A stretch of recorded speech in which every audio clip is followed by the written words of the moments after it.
In 2001, the Gran Turismo series was already a huge success, and Microsoft felt like they needed a racing game franchise so they wouldn't get left behind in the battle of consoles. To give a great response to Polyphony Digital, the Microsoft Game Studios division created Turn 10 Studios, and with the release of Forza Motorsport in 2005, they undeniably started one of the most solid franchises of Xbox. And in 2011, Turn 10 released what is considered by many the best title in the Forza Motorsport franchise. It was a groundbreaking release, especially for the genre of circuit racers. And then Playground Games reached out to Microsoft publisher with an idea of making a new Project Gotham racing title, only for it to be turned down.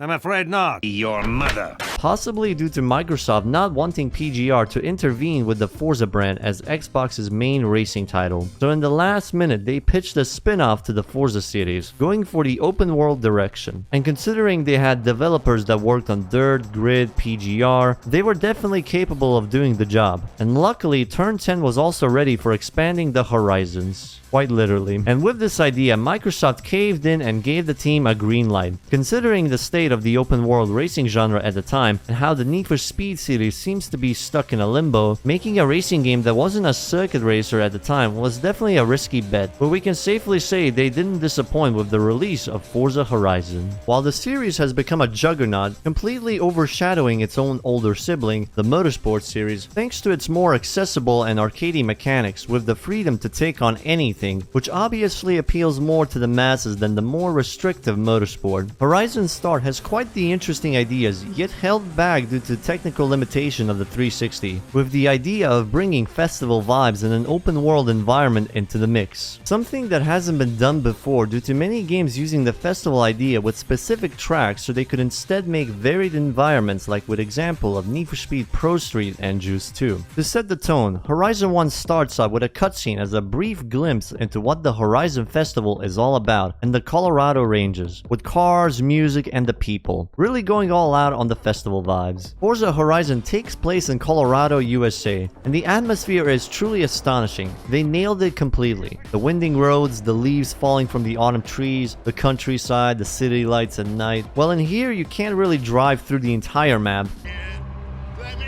There are some off-road sections, but it's pretty limited. However, this map feels very alive, full of detail everywhere you look. Every road feels like it serves a purpose. Of course, it wouldn't be a Horizon game without starting a race with the cover car itself, the 2010 Dodge Viper. In the very first minutes of gameplay, you already get a pretty solid idea of what the game will be. You start off with a Viper sweeping through the roads of Colorado, and the radio host talks about the start of the festival and about a guy that you should pay attention to, Darius Flint. Well, turns out he passes right by you in his Ferrari, and you're given the controls of the Viper so you can race him. After you had a glance into what the game has to offer in terms of fast-paced racing, Horizon 1 comes with a twist. The driver of the Dodge Viper is not you. This is you, and this is the Volkswagen Corrado, your based Horizon starter car. And now the real race to the festival grounds begin, with every car littering the streets from the Mustang, the Ruffs, Chevys, Lambos, and Ferraris, with planes going wild all around the place. Reaching the festival zone, we're treated to yet another cutscene, introducing Alice Hart, the festival organizer. Even more festival shots, followed up by introducing us to Dak, the mechanic of the festival. Well, you kids these days, as you try bending the rules before you learn the game. Before sending you down to the Horizon Heats for the preliminary and our first wristband. Say hello to our progression system. Your goal for the story campaign is to make it to the top and grab that sweet gold wristband. And how do we do that? By winning events, of course. Wristbands are separated into 7 tiers, starting from the yellow to green, blue, pink, orange, purple, and gold. Each one of them has a rival that you have to beat. So the rival will challenge you to a star showdown, and you have the opportunity to keep their car as a reward. Going through the main events and beating the rivals will eventually get you to the gold wristband, and then after defeating Darius Flint, you will become the Horizon World Champion. But well, let's talk about the most important thing here, the festival, which also helps a lot with the setting and the vibes of the game. it really stands out. It was heavily inspired by real music festivals happening at the time like Coachella. The fireworks, the soft glow visible through miles away at night, and the bands playing at the stage shows how the Horizon Festival was the main focus here, and not just a place where you can change your car. Here you get the auto show with a lot of cars to buy, the Race Central's leaderboards and rivals, car clubs which are unfortunately inaccessible thanks to the server shutting down recently. The same goes with the marketplace. The paint shop, which is kinda self-explanatory, but being able to paint your rims, tint your windows, and add vinyls to your car is always a great feature to have. And finally, Dak's Garage, where you can customize all of your vehicles, changing the suspension, adding a spoiler, and even engine swaps. Well, here you have basically everything to personalize visually and also tweak the performance of the car. However, it is important to notice the lack of tuning features here. Changing the gear ratios, for example, is not possible and will only make its first appearance in Forza Horizon 2.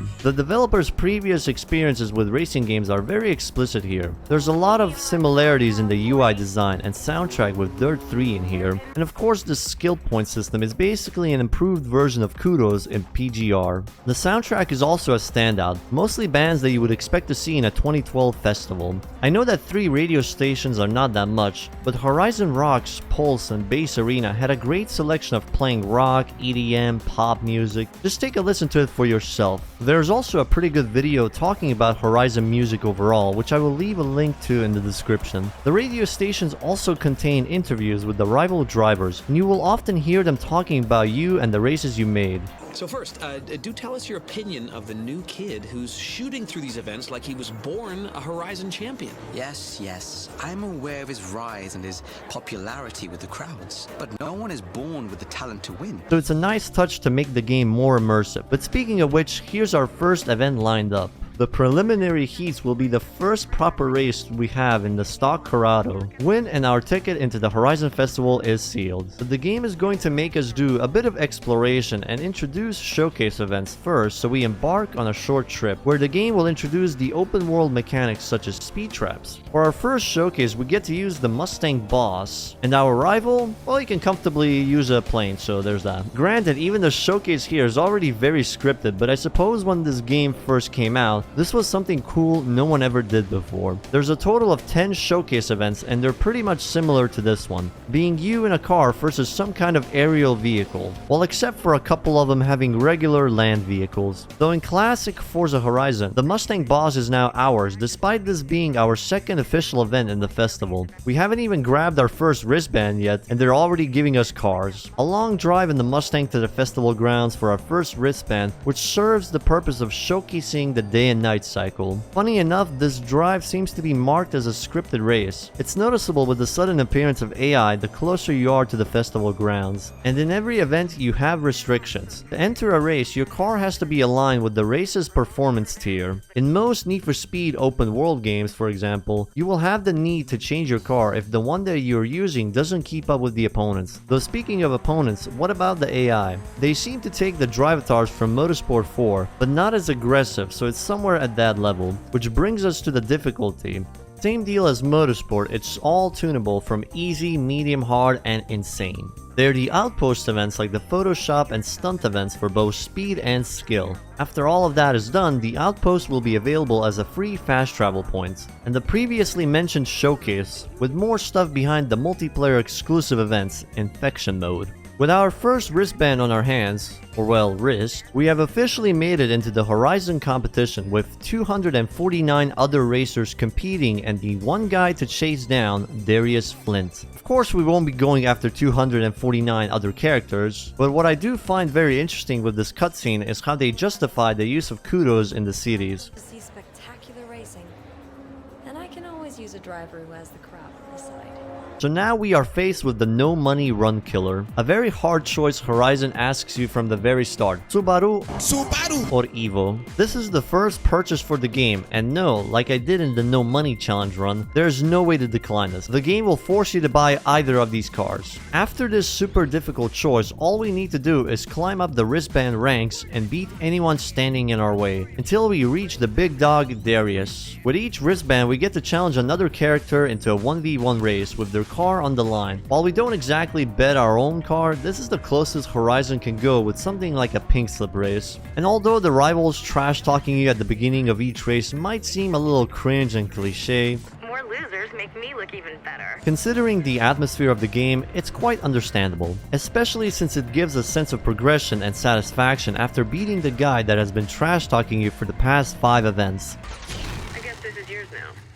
You're better than I thought, pretty boy. We do get quite a bit of free cars, but what about the rest? Despite taking a lot of cues and assets from Motorsport 4, Horizon sadly only has a third of the car list, at around 212 cars from several manufacturers. Unfortunately, the one brand we are missing out on is Porsche, but we all know who to blame for that one. The more I look into the car thing, the more I realize it's pretty much the one part this game takes quite a lot from the Motorsport series, with performance upgrades and visual customization pretty much taken straight from the latest Motorsport title, including the damage model, but is obviously not as complex as BMG. But if you hit a wall at full speed, you can expect to lose your bumper at least. Even the free performance upgrades are here, though unlike FM4, there is no such thing as car levels or affinity here. So what do? Introducing discount boards. If you've played any Horizon title, you know what these are. They're collectibles scattered all around the map, granting bonuses when smashed. In Horizon 1, there's 100 of these discount boards, which grants a percentage discount per total board you smashed. If you smash all of them, you get to upgrade your ride for absolutely free. Unlike in FM4 though, I actually don't mind this, because you don't really get the free upgrades super easy and quick. Also, you actually have to go and look around the whole map for the bonus. It's gonna take some effort and time to achieve, which was something I had to do for the no money challenge video, which you can also check out if you are interested in more Horizon content. Since this is the very first in the Horizon series, a lot of the map is locked off via unbreakable walls and barriers, so a lot of the dirt areas are not accessible until the DLC comes out. But what else is placed around in this lush wilderness of Colorado? Well, there's the speed trap and speed zones, but they don't really grant much, and are there for the sole purpose of comparing your speed between friends. There's also the Horizon Outpost, which works as an extra place to upgrade and customize cars, just so you don't have to keep going back and forth to the main festival grounds. And finally, we can't really talk about Horizon without mentioning the barn finds, a feature that is now well known and present in the whole series, but by then was really something special that added up to the experience and setting of the game. A total of 9 barn finds is located all around the map, containing classic cars ranging from a 50s Aston Martin to a Bugatti EB110. If you had enough of all the content previously mentioned, you can give a try at the DLCs. A few months after the release, the very first and only expansion DLC for Horizon 1 is released, simply titled as Horizon Rally, which features 7 rally races, 5 usable cars, a bunch of rally upgrades, and that's pretty much it.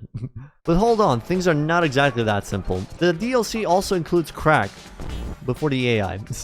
My disappointment is immeasurable, and my day is ruined. Because holy moly, these guys are tough in this expansion. You really need to be in your absolute A game for this DLC. Any mistaken corners can easily drop you from first place to 6th. But thanks to the ability to rewind and the more arcadey and less punishing mechanics, it's easy to see this as a bit more casualized version of Dirt Rally. They added 5 new cars, a new suspension option along with visual modifications, and also changed drastically a lot of sections from the original map, so it can look more like a rally stage, although it is quite fun to play it. It's very short, and it will take you around an hour or so to complete it.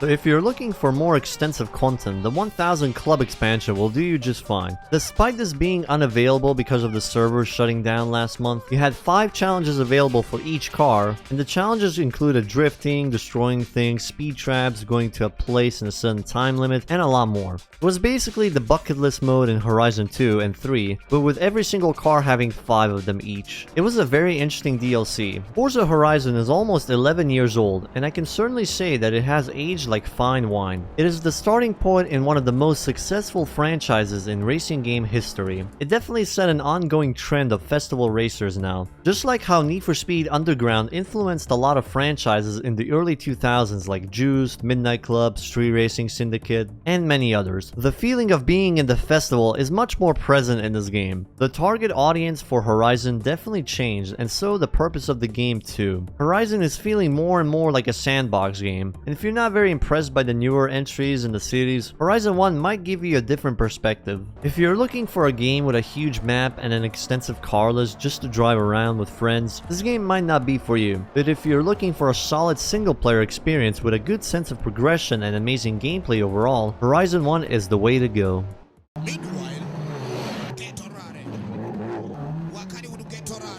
Subaru!